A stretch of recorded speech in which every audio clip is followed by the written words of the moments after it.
കൊച്ചു ഇനി കരയാൻ പാടില്ല. വയനാട്ടുകാർക്ക് മുക്കാലോളം ജനവും എനിക്കറിയാം, ഞാൻ ഇത് കേട്ടിട്ടുള്ളത്, ഞാൻ ന്യൂസ് കാണുന്നതാ, പത്രം വായിക്കുന്നതാ. മുക്കാലോളം ജനങ്ങളും കടുവേന്റെ ആനയുടെ ആക്രമണത്തിൽ മരിക്കുന്നുണ്ട്.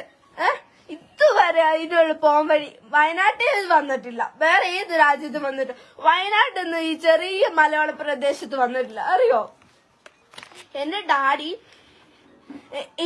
ഇവിടെ 3 മാസം മുമ്പ് ഇവിടെ ആന ഇറങ്ങിയായിരുന്നു. ഒരു പ്രശ്നം ഉണ്ടാക്കിയിട്ട് എന്റെ ഡാഡിയും കുറച്ച് ചേട്ടന്മാരൊക്കെ കൂടിയിട്ട് അതിനെ അക്കരെ കയറ്റി വിട്ടു. പക്ഷെ ഈ ആന ഇവിടെ വന്നപ്പോ എന്റെ ഡാഡി ആ ചേട്ടന്മാരൊക്കെ തന്നെ ഇതിന്റെ പുറകെ ഓടിയത്. എന്റെ ചേട്ടായി, എനിക്ക് വേറൊരു ചേട്ടായി, ആ ചേട്ടായി അടക്കം ചേട്ടായി മാറി. ചേട്ടായി ആന ഇളകിയത് കണ്ടപ്പോ ചേട്ടായി ഓടി, എന്റെ പുറകെ ഡാഡി ഓടി. ഡാഡി ഓടിയിട്ട് അവിടെ എത്താൻ പറ്റാത്തോണ്ടല്ലേ. എന്റെ ഡാഡിക്ക് പറ്റിയ കണക്ക് വയനാട്ടിലെ ഓരോ പുരുഷനും സ്ത്രീക്കും എനിക്ക് വാക്ക് വേണം, ഇനി ഒരിക്കലും അങ്ങനെ ഒരു കാര്യം ഈ വയനാട്ടിൽ നടക്കാൻ പാടില്ല. കാട്ടിൽ എത്രയോളം ഭക്ഷണങ്ങൾ കിടക്കുന്നു ആ കാട്ടാനയ്ക്ക്, വെള്ളമില്ലേ, പിന്നെ എന്തുകൊണ്ട് കാട്ടാൻ ഇവിടെ വന്നു? എന്റെ ഡാഡിക്ക് സംഭവിച്ച അത്ര ഒരു കാര്യം ഇനി ഇവിടെ നടക്കാൻ പാടില്ല എന്ന് മാത്രമേ എനിക്ക് പറയാനുള്ളൂ.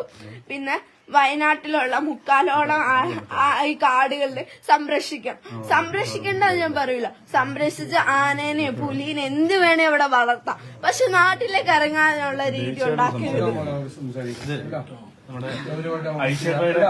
ഐശ്വര്യയുടെ പപ്പയുടെ അനിയനാണ്. എന്തെങ്കിലും പരാതിയുണ്ടോ ഈ അച്ഛനെ എത്തിക്കാൻ വൈകിയുള്ള ഉൾപ്പെടെയുള്ള കാര്യങ്ങൾ പറയുന്നുണ്ട്? എന്താ നമുക്ക് പറയാനുള്ളത്? നിങ്ങൾ ചോദിക്കേണ്ട എന്നോടല്ല, ആ ഹോസ്പിറ്റലുകാരോട്. എപ്പോഴും ആളവിടെ എത്തിയെന്നും എപ്പോഴും അവർ ചികിത്സ തുടങ്ങിയെന്നും എപ്പോഴും അവർ കോഴിക്കോട്ടേക്ക് വിട്ടതെന്ന് ചോദിക്കണം.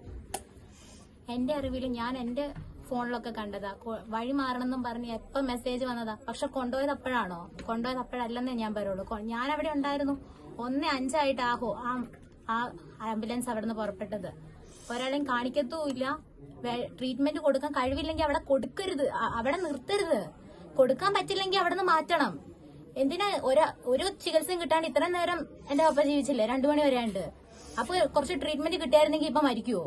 ഇല്ലല്ലോ. അവിടെ അതിനുള്ള ഫെസിലിറ്റീസ് ഇല്ലെങ്കിൽ നേരത്തെ അവിടെ നിന്ന് മാറ്റണം. ട്രീറ്റ്മെന്റ് കിട്ടാത്തതിന്റെ കുറവാന്നേ ഞാൻ പറയത്തുള്ളൂ. എന്റെ ഒരു അറിവിൽ ഒരു ആന ചവിട്ടി അപ്പൊ തന്നെ ഒരാൾ മരിക്കും. അപ്പം മരിക്കാതിരുന്നിട്ടുണ്ടെങ്കിൽ അത് രക്ഷപ്പെടുത്തിക്കാനുള്ള ഒരു ചാൻസ് അവിടെ ഉണ്ട്. അത് നോക്കണമായിരുന്നു.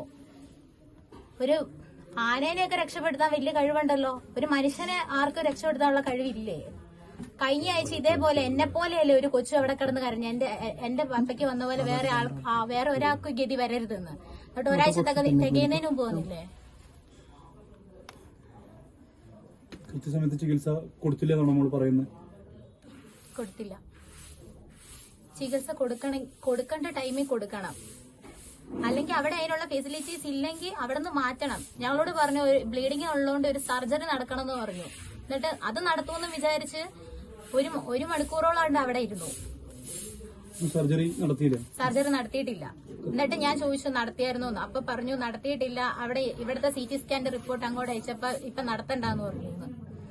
ഞാൻ അവിടെ ചെന്നിട്ട് അപ്പ തൊട്ട് പറയുന്ന അരമണിക്കൂർ കഴിയുമ്പോ കോഴിക്കോട്ടേക്ക് മാറ്റുമെന്ന്. ആ മാറ്റുമെന്നുള്ളത് ഞങ്ങളോട് നേരിട്ട് പറഞ്ഞിട്ടൊന്നുമില്ല. ഓരോരുത്തർ പറഞ്ഞറിയാ ചെയ്തത്. ഒരു ഉത്തരവാദിത്തം വേണം. അവരുടെ സ്വന്തം ആൾക്കാരാണെങ്കിൽ ഇതൊന്നും പറ്റില്ലല്ലോ. ഉദാഹരണത്തിന് മിനിസ്റ്റേഴ്സ് ഒക്കെ ആണെങ്കിലോ, മിനിറ്റിന് അവര് വേണ്ട ഇവിടെ കിട്ടാതെ ഇന്ത്യയിൽ കിട്ടാത്ത ട്രീറ്റ്മെന്റ് വരെ അവിടെ എത്തിച്ചു കൊടുക്കൂലോ.